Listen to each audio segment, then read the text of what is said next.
Hello and welcome. I'm Misheard with Misheard Song Lyrics. I'm doing my first ever Fleetwood Mac Misheard Song Lyric for Season 4, Episode 171.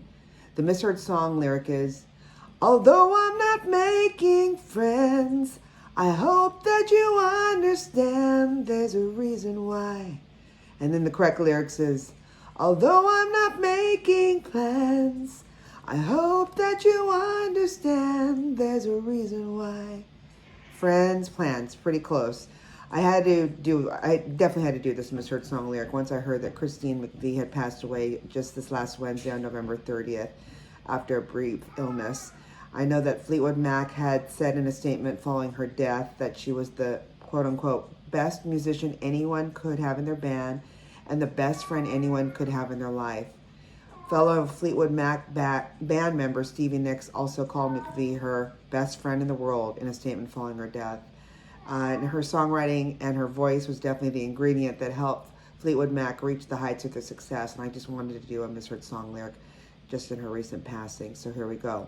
So we're doing a misheard song lyric on Little Lies. Tell me sweet little lies. And it is sung by British American rock band Fleetwood Mac for their 14th album called Tango in the Night from 1987.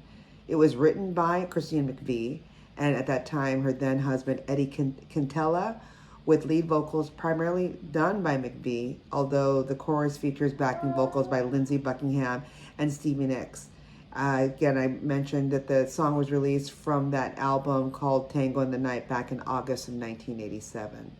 So on its release, the single reached number 1 for 4 weeks on the U.S. Billboard Adult Contemporary chart and number 4 on the Billboard Hot 100 back in November of 1987. So what is that, 38 years ago? Or 35 years ago? 35 years ago, wow. To date, it's their most recent top 10 hit in the United States. The single also reached number 5 in the UK singles chart. Little Lies continues to be played on the radio stations as a classic hit of the late 1980s, along with Everywhere and Seven Wonders, both of whom are which on that album Tango in the Night. Little Lies was also accompanied by a music video filmed in a farm and some rustic building and fields, and we'll go over that in a bit. The single is also available on the 12-inch single format, including an extended dance version, a dub version, and its B-side Ricky, a non-album track penned by McVie and Buckingham. A limited 12-inch picture disc was also released in the UK, and it was the first Fleetwood Mac single to be issued on the cassette single format. That's awesome, a Cassingle. I used to buy those. Cashbox also said that, quote-unquote, McVie's songwriting ability combined with Lindsey Buckingham's production assistance provided an extremely likable hit to be, which I agree. So let's talk about Christine McVie first.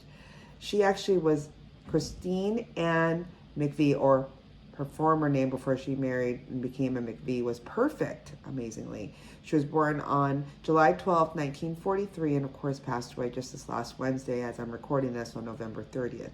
She was an English musician and songwriter and principally known as the vocalist and keyboardist with the band Fleetwood Mac. So she, like many others at that time, she was a member of several bands on the mid-1960s British blues scene, notably a band called Chicken Shack.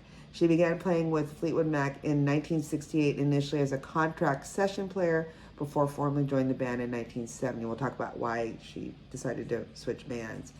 She started to emerge as a songwriter in 1971 with her first compositions appeared on her 4th album with the group Future Games. She remained with the band through many lineup changes for the next several decades, generally writing and performing lead vocals on about half of the tracks on all of their subsequent studio albums, though she had partially retired back in 1998 and only appeared as a session musician on the band's last studio album called Say You Will. She also did some solo studio albums, and as Steve Leggett of AllMusic described her as an quote-unquote unabashedly easy on the ears singer, songwriter, and the prime mover behind some of the Fleetwood Mac's biggest hits. Now, 8 songs were written or co-written by her, including Don't Stop, Don't Stop Thinking About Tomorrow, Everywhere, and Little Lies, one we're talking about today, and they have appeared on Fleetwood Mac's 1988 Greatest Hits album. And as a member of Fleetwood Mac, she was also inducted into the Rock and Roll Hall of Fame and received the Brit Award and Outstanding Contribution to Music in 1998. The same year, after almost 30 years with the band, she opted to leave and live in semi-retirement for nearly 15 years. God bless her. And then she released a solo album in 2004. She appeared on stage with Fleetwood Mac at the O2 Arena in London in September 2013 before rejoining the band in 2014 prior to their On With the Show tour. She has also received a Gold Badge of Merit Award from the BASCA, now the Ivors Academy, and in 2006, that was all in 2006. She also received the Ivor Novello Award for Lifetime Achievement from the British Academy of Songwriters, Composers, and Authors in 2014, and was honored the Trailblazer Award at the UK Americana Awards in 2021. She was also the recipient of 2 Grammy Awards. So a little bit about Miss Christine McVie, aka Christy Perfect.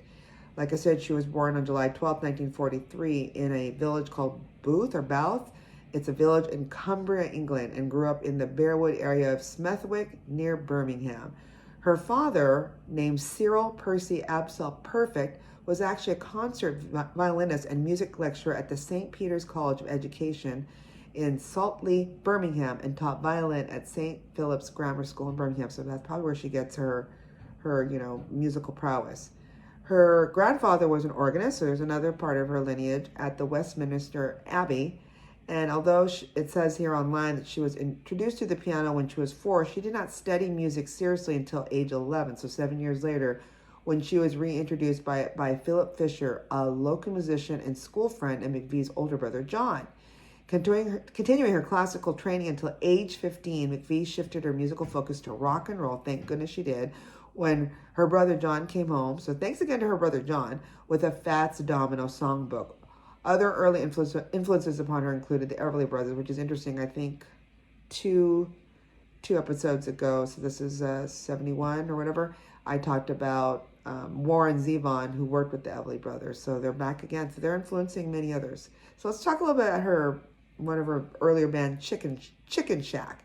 So in 1967, McVie, then known under the name of Christine Perfect, learned that her ex-bandmates Andy Sylvester and Stan Webb were forming a blues band called Chicken Shack and were looking for a pianist. She actually wrote them to ask, can she join? They accepted, thank God, and invited her to play keyboards and piano and to sing backing vocals. Chicken Shack's debut release was It's Okay With Me, Baby, written by and featured McVie. She stayed with Chicken Shack for 2 studio albums, during which her genuine feel for the blues became evident in her, in her writing, I believe, and also her piano playing, not only in her Sonny Thompson-style piano playing, but also through her authentic bluesy voice, I would agree.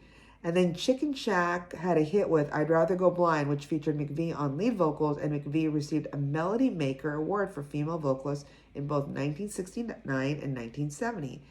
Then she left Chicken Shack in 1969 after marrying Fleetwood Mac bassist John McVie a year earlier, feeling she would otherwise not see her husband as they were busy playing in different bands. So she's like, you know what, out of convenience, I'll move over to my husband's band, do some backup vocals and keyboardists. And boy, did she not realize that she was one of the missing ingredients for Fleetwood Mac. So on to Fleetwood Mac. So the early 1970s was a rocky time for the band with, they say, a revolving door of musicians, and only the studio albums Bare Trees in 1972 and Misheard in Me in 1973 were successful. McVie agreed to move with the rest of Fleetwood Mac to the United States in 1974, and within a year, I didn't realize this, I just assumed Stevie Nicks and Lindsey Buckingham was always part of it. Not so. It wasn't without them until, like I said, when they moved to the States in 74, that's when Stevie Nicks and Lindsey Buckingham of Buckingham Nicks joined the band, giving it an added dimension. So I'm like, what is this Buckingham Nicks? So I did some more research. So Lindsey Buckingham was in the same high school as Stevie Nicks, but a year behind her in the United States. He started a relationship with Nicks after the breakup of their band Fritz. He then suffered from a bout of mono, which delayed their move to Los Angeles in 71. So things happened for a reason. They then recorded a studio album called Buckingham Nicks. So look it up and you'll find it on YouTube. You can probably find some of the songs from it. It's the only studio album from both Lindsey Buckingham and Stevie Nicks at an early collaboration. It was produced by a guy named Keith Olsen. The album was released in September of 1973 by Polydor Records. Unfortunately, the album was a commercial failure. And despite the duo's success afterwards, of course, with Fleetwood Mac, it is yet to be commercially remastered or re-released digitally. I wonder if it's one of these things where, like, I just want to forget about Buckingham Nicks. And then shortly after the album's release, though, thank goodness, Mick Fleetwood, while evaluating recording studios, heard Frozen Love played back through studio monitors at Sound City by none other than Keith Olsen. Remember, he's the guy that produced this album. So he must have liked what he heard, because he would invite both Lindsey Buckingham and Stevie Nicks to join his band at that time. Hey, you want to join Fleetwood Mac? On New Year's Eve of 1974. Later, Buckingham met with Fleetwood and Christine and John McVie at a Mexican restaurant called El Carmen, with Nicks later joining the group after her waitress shift at a place called Clementine's, which reportedly she was still wearing her flapper costume. Gotta love Stevie Nicks. All right, their first studio album together, 1975's Fleetwood Mac, had several hit songs, with McVie's Over My Head, Over My Head, and It Sure Feels Nice, and Say You Love Me, both reaching Billboard's top 20 singles chart. Over My Head put Fleetwood Mac on American radio and into the national top 20. Of course, there were affairs. So in 1976, Christine McVie began an on-the-road affair with the band's lighting director, which inspired her to write You Make Loving Fun, a top 10 hit on the landmark smash Rumors album from 1977. I gotta listen to that song again. One of the best-selling albums of all time. Again, I mentioned earlier her biggest hit was Don't Stop, which reached the top 5. And then Rumors also included McVie's beautiful song called Songbird. It's a ballad played with her just on piano, with Buckingham accompanying her on guitar. By the end of the Rumors tour, both John McVie and Christine were divorced. So the 1979 double studio album Tusk produced 3 more U.S. top 20 hits. Tusk, Sarah, and Christine's Think About Me, but it came nowhere near to matching the success of the Rumors album. The Tusk tour continued into 1980, after which the band took time apart. They all reunited in 1981 to record the studio album Mirage at the Chateau de Hérouville studio in France. I don't know if I'm saying it right, but here it is. The album, released in 1982, returned the band to the top of the U.S. charts and contained the top 5 hit Hold Me, co-written by McVie. Her inspiration of the song was her tortured relationship with Beach Boys drummer Dennis Williams. Interesting, did not know that. Her song Love in Store became the 3rd single from the album, peaking at number 22 in early 1983. And then recorded in 1984, her second solo album, called Christine McVie, included the hits Got a Hold on Me, number 10 U.S. pop, number 1 adult contemporary, number 1 on mainstream rock tracks, and Love Will Show Us How, number 30 U.S. pop. A third single, I'm the One, was released but did not chart. McVie was quoted in the Billboard Book of number 1 adult contemporary hits as saying of her solo album, quote unquote, maybe it isn't the most adventurous album in the world, but I wanted to be honest and please my own ears with it. Good for her. Then McVie also met keyboardist Eddie Cantello, whom she married on October 18, 1986. They both co-wrote as newlyweds many songs with her that were featured on subsequent Fleetwood Mac albums, which is the album we were talking about, Tango in the Night, which went on to become the band's biggest success since Rumors 10 years earlier. So it was a 10-year drought, essentially. And of course, the biggest hit from that band, from that album, which was the top 5 in both the UK and US, is the one we're talking about, is Little Lies, co-written by Quintanilla and, of course, Christine McVie. Another McVie single from the album, Everywhere, reached number 4 in the UK, which would be the band's highest ever chart peak there and their final top 40 hit to date. The single peaked at number 14 in the US. Then in 1990, the band, now without Lindsey Buckingham, so he left, recorded Behind the Mask, but the studio album only reached gold status in the US, and only McVie's song Save Me made the US top 40. The album did enter the UK album chart at number 1 and reached platinum status there. The second US single released from the album, McVie's Sky's the Limit, did not make the US charts, but was a hit on adult contemporary chart. So upon her death, or actually the death of her father, Cyril Perfect, while she was touring that Behind the Mask album, McVie decided, you know what, I'm going to retire from touring. And despite the departures of Stevie Nicks, McVie actually remained with Fleetwood Mac, writing and recording a new track, Love Shines, for the 1992 box set, 25 Years to Chain, and then 5 songs for the band's 1995 studio album called Time. After Fleetwood, John McVie and Buckingham got together for one of Buckingham's solo projects in the mid-1990s, and she was asked to sing and play at some of the tracks. Then the four decided a full reunion was possible, and then Nicks joined them. The 1997 live album called The Dance reached number 1 on the U.S. album charts. Despite her reservations, Christine McVie complied with the band's touring schedule, which probably could be grueling, and then performed for the group's 1998 induction to the Rock and Roll Hall of Fame, as well as the Grammy Awards show and the Brit Awards in the UK. McVie later revealed in a 2014 Rolling Stones interview that she had developed a phobia about flying, which was later treated with psychotherapy. This phobia was the reason she decided not to continue with Fleetwood Mac after 1998, because imagine all the flying she had to go for the tours. All right, I mentioned the music video. Look it up. It has actually a lot of beautiful comments from a lot of fans all over the world with McVie's passing. The entire band is performing in a band or some kind of barn or some kind of farm somewhere. Christine McVie looks amazing. She's wearing a hat and a blazer over a white dress, playing on the piano. And even Mick Fleetwood even looks like he's wearing some kind of stage makeup for the video. I did some research a little bit more about the video because it wasn't talked about a lot. And per Song Facts, I found a couple of things. First of all, what the song was about. So from Christine McVie, came from a Rock Live's quote on profiles and interviews by Timothy White, who said of the song, this is what Christine McVie was quoted saying, "The idea of the lyric is, if I had a chance, I'd do it differently next time. But since I can't, just carry on lying to me, and I'll believe even though I know you're lying." That's what the Tell Me Lies is all about. And then Fleetwood Mac's core fans were outside of the MTV demographic when the song came out. So then they're like, how do we get, them to be, understood by people, I think my age at that time.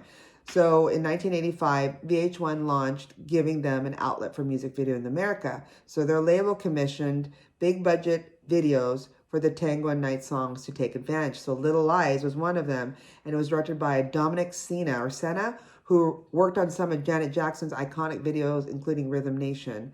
And Sena took the very cosmopolitan Fleetwood Mac and put them on a farm for the shoot. McVie and Mick Fleetwood actually showed up in sweaters, but the rest of the band kept their city duds with Buckingham in a suit. So there you go. I just wanted to say, thank you, Christine McVie, with all the beautiful songs and singing those beautiful songs that you've created. You will not be forgotten. And again, the misheard song lyric is not her singing about friends, but it's actually not making plans is what she's actually singing. If you have any great suggestions like this misheard song lyric, please send it to us. You can send us a message in Insta, in Facebook, and Twitter, or you can just send us an email at misheard, that's MISSHEARD songs@gmail.com, and we'd love to hear from you. Till then, keep singing those songs wrong. Bye.